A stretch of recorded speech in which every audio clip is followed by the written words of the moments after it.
Okay, so now that we have our model created, you're going to take a screen snip here with your expanded design tree with the renames and your sketches so that we can see that everything is fully defined.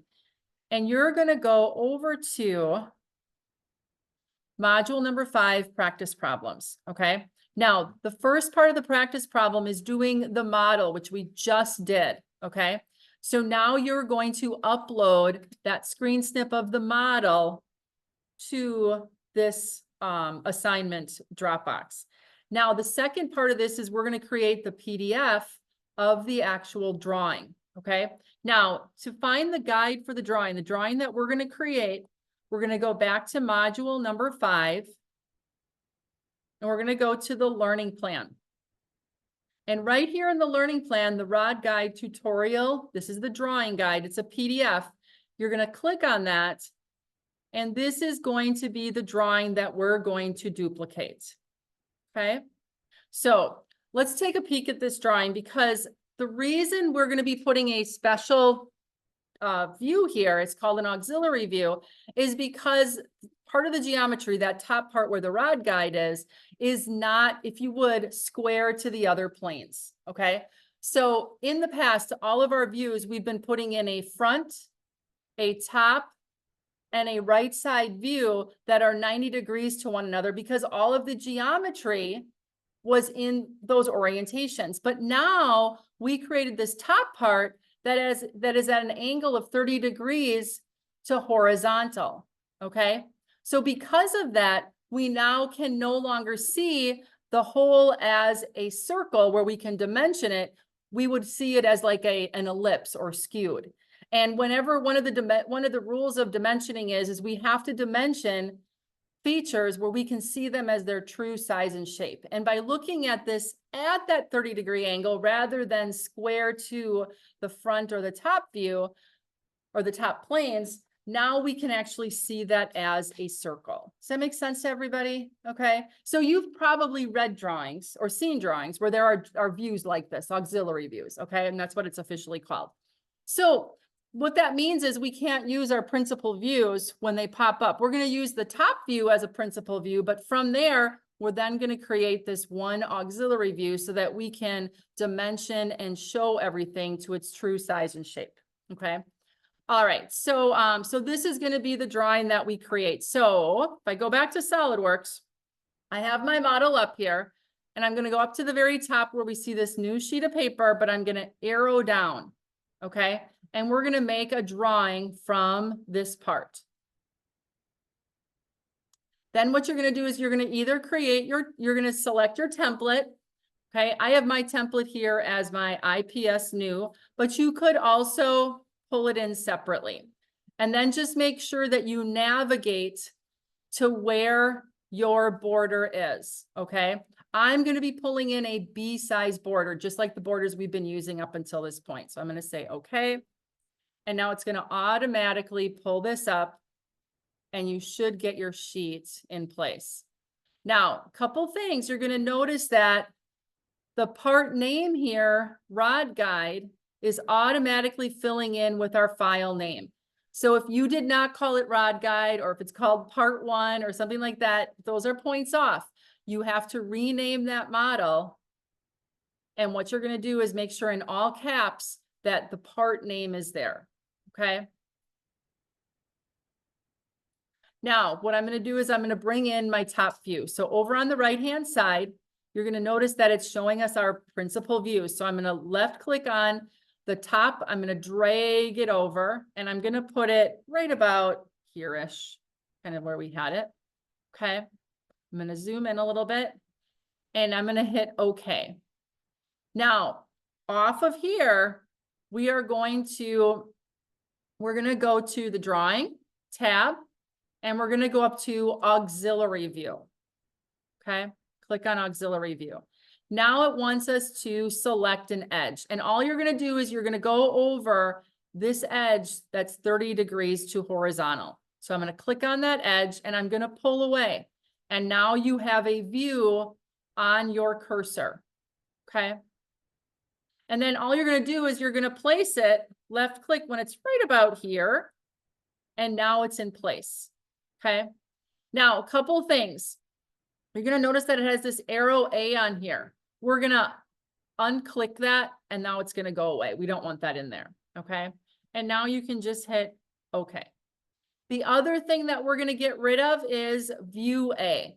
There's only one view. If you had multiple views or multiple auxiliary views, you would call it A, B, C, and so on. But we don't, okay? So we only have the one, so it's obvious which way it's going. So we're just going to select the text that says view A, and we're just going to hit the delete key on our keyboard, and it goes away. Now, whenever we use our middle mouse button here, it works like a pan, okay? Now, lastly, we're going to add our auxiliary view, okay? Or I should say our isometric view. So you can go up here to model or to drawing. We can go to projected view. And then we're just going to select this top view, left click it, and then you're going to go up, oopsie, and add an, oops, actually, I don't know if I like any of those. Maybe this way. We'll go this way. Hold on. Not that way. I want to go this way. It won't. Shoots. Okay. Oh, here. No, I don't like any of them, really. Okay, I'm not going to go off of that view then. I'm going to hit escape. I thought I could get it off of there, but the other thing that I can do is I can go to the view palette and I can pick one of these. I thought there would be a nice one that would come off the top view, but it didn't want to. So either the isometric or the dimetric will do. I kind of like the dimetric for this one. Okay. Now, that view up in the corner there, we know we want it to look like a pictorial view. So down here on the view dialog box, we're going to go down to display style and we're going to click on the second one from the right. Okay. And then hit OK. If you got these center lines in, they're really not needed on this view. So I'm just zooming in. I'm going to left click and hit the delete key on my keyboard. So left click, delete, left click, delete, left click, delete, and left click, delete. So now they're off of there. If you want them on there, they can stay. It's really not a big deal. The other thing that you want to be sure of is in your principal views here. Now, the top view doesn't have any tangent lines, but the front view will, okay? Or this auxiliary view will. You will have some extra lines that are going to be vertical, that are going to be object lines. To get rid of those tangent edges, okay, you have to get rid of those on all views. You're going to select that view you want to get them out of, which is the auxiliary view. You're going to right click. You're going to go down to tangent edge. It's about in the middle here, and make sure that tangent edges removed is clicked. Okay. So that's on there. All right. So now we're here. Then the next thing we need to do is where I like to, so I don't forget, I like to fill in my title block right away. So I'm going to go back to over here and we're going to look at our PDF. So down in the corner here, we have aluminum for our material. And then I don't care what number you put out here. I put 1, 2, 3, 4, 5. Okay. But a 5-digit number. Okay. It's not a name. Doesn't have letters. So a 5-digit number. And then you want to fill in the title block. So aluminum is our material. Let's go back over here. So up on the annotations tab is where we're going to see note. Okay. So we just want to put in note. Come down here, our material, just left click to activate it. Aluminum, aluminum. All text has to be in all caps. All text, all caps on every drawing. And we're going to go July. And then lastly, down here, 1, 2, 3, 4, 5. And then just left click and then escape. Okay. So fill in that title block. Now is a good time too to do a quick save. And save. Okay. All right. And now we're going to add our dimensions. Okay. So let's peek back at the PDF and I'm going to start with our top view here. Okay. So the way that I fit mine in, it seemed to work best. You could change them around a little bit, but this is going to work for us. My 30 degrees is coming off the horizontal here. I've got 1 inch up to the top, and I've got 2-inch here. So, back to SolidWorks, to our drawing, and we're gonna add these dimensions.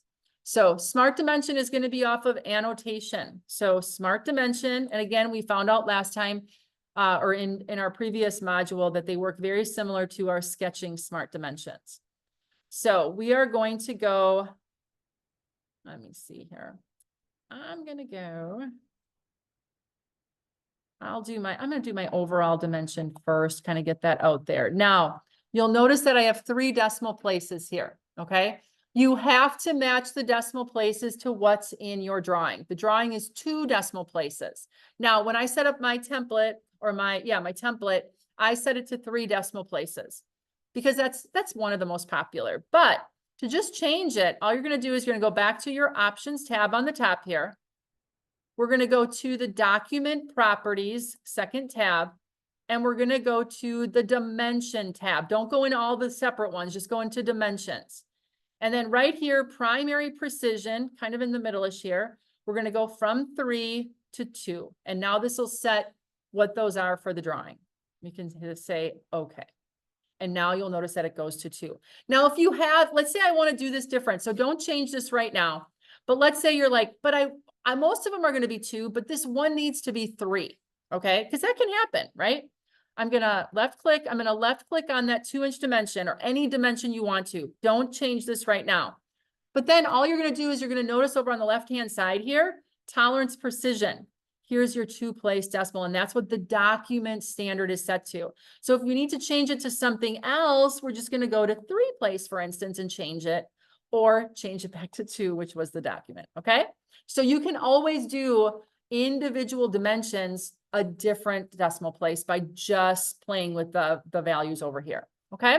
So, so wanted to show you that, but if you can see that most of them are 1 or are a certain decimal places, then you can set that whole thing up. And then that way it's going to be like, that's the one that it does. And you only change the ones that aren't. Okay. So I've got a 2-inch dimension here. The next one I'm going to put in is going to be from our center to the line here. That's going to be a 1-inch dimension. Okay.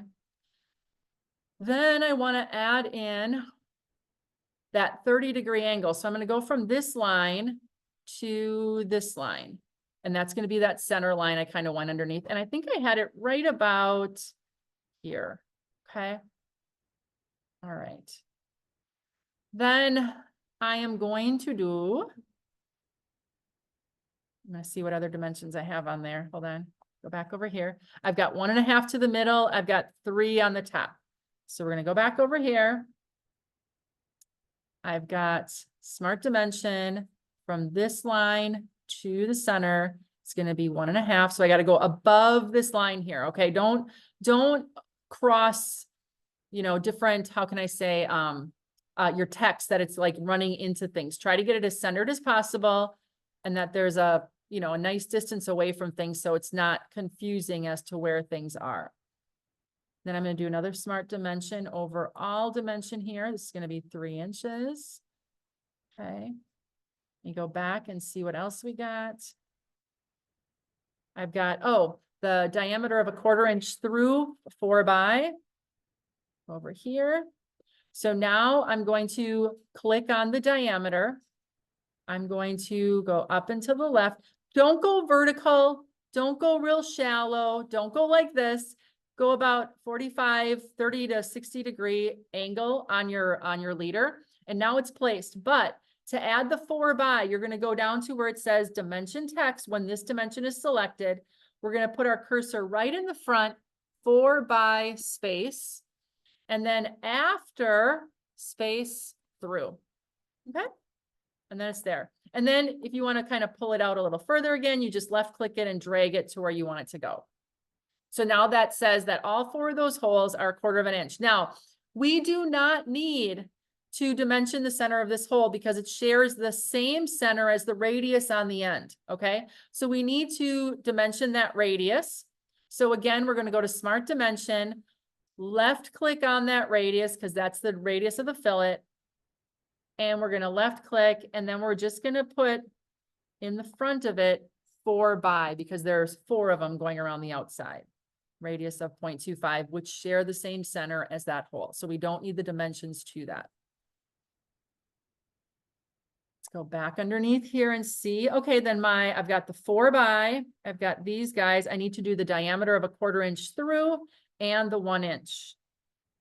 So the 1 inch, smart dimension, I'm gonna select the 1 inch wide, and then I'm simply gonna pull over, okay? There we go, and place it. And then the diameter of a 1/4 inch, go on the diameter, go down here. And I think I had something on it, didn't I? Oops. Through to hole, okay, through to hole. So then I have that dimension selected after the actual dimension space through to hole.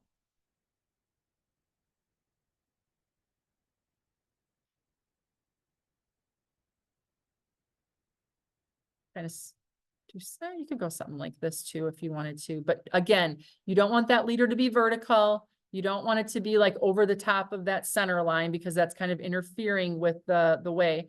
You don't want it too close up here. So I kind of like it like this. I think I'm going to leave it there.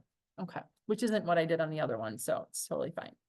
All right, so I believe I got all my dimensions in place for the top view, which I do. Now we're ready for our auxiliary view. And here again, we're going to be adding the dimensions that correspond to, you know, how we created our sketch. So I'm going to go to SolidWorks, go down here, and we're back in annotation. We're going to smart dimension. So we know that the thickness here is 3/4 of an inch. Now, if you want to flip any of these leaders, say you want them to go to the inside or the outside, or you want to see if it looks any different. To me, there's a lot of space on either side here. So I'm going to go to leaders, and I'm going to see if I toggle those leaders or those arrows to the inside. Do I like that better? And I actually do.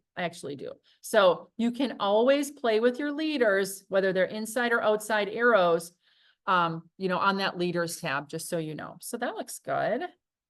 Okay. Then I've got, I'm just going to kind of peek what I ended up doing for this 1/4 inch here, 1/4 inch there. Oh, I did 0.75 there. Okay. Oh, I forgot that 0.75. Make sure you add it, because I don't have the thickness down here. Ooh. I'll make sure I update that and get that updated. Yeah, that needs to be on there. So now my next one is going to be this one. Okay.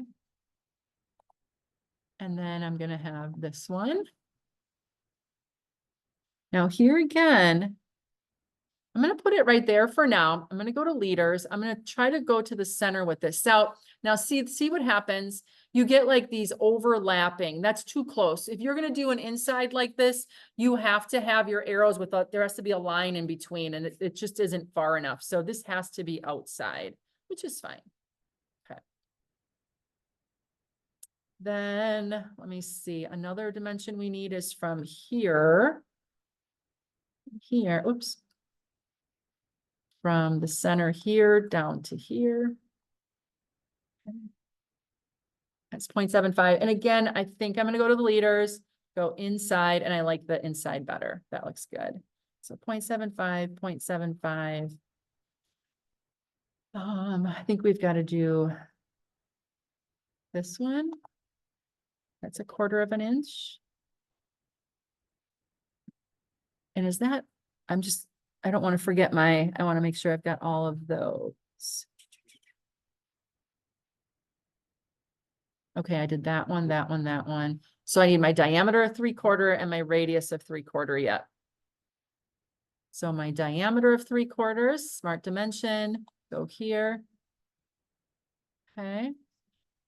And then I need my radius of 3/4.